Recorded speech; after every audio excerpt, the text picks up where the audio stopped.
विधान भवनातल्या बैठकीनंतर काँग्रेसच्या आमदारांची नाराजी कायम असल्याचं कळतंय। ठाकरेंच्या शिवसेनेच्या आक्रमक भूमिकेमुळे काँग्रेस आमदारांचा संताप झाला अशी माहिती सध्या समोर येते।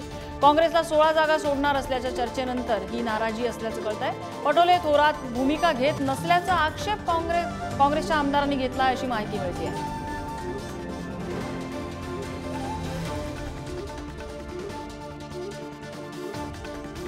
मुंबईमध्ये विधान भवनामध्ये ही बैठक झालेली होती आणि त्यानंतर काँग्रेस आमदारांची नाराजी आपल्याला दिसून येते। ओंकार वाबळे आपल्याला या संदर्भात अपडेट देत आहेत। ओंकार, नाराजीचं मूळ कारण नेमकं काय आहे?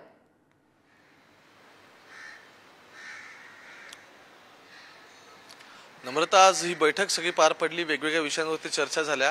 एक सांगलीचा विषय होता, त्यानंतर चंद्रपूरच्या जागेचं नक्की काय करायचं, ज्या ठिकाणी शिवानी वडेट्टीवार इच्छुक आहेत पण जागा मात्र बाळू धानोरकर यांच्या पत्नी या सगळ्या संपूर्ण प्रकरणावरती अडून बसल्यात। याच्या व्यतिरिक्त नंदुरबार सारख्या जागेचा विषय होता, केसी पाडवी स्वतः येऊन भेटून गेले त्या ठिकाणी।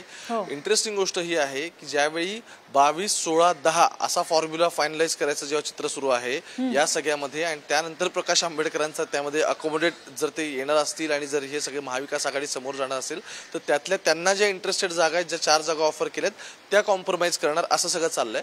पण जर 22 जागा उद्धव ठाकरे, त्यानंतर 16 जागा काँग्रेस आणि 10 जागा शरद पवारांची राष्ट्रवादी, हे जर इक्वेशन असेल तर मग काँग्रेस 16 म्हणजे फार कमी जागा लढते असं आमदारांचं म्हणणं आहे। त्यामुळे आता काँग्रेसच्या गोटातल्या काही आमदारांमध्ये नाराजी त्यांनी खासगीत व्यक्त केलेली आहे।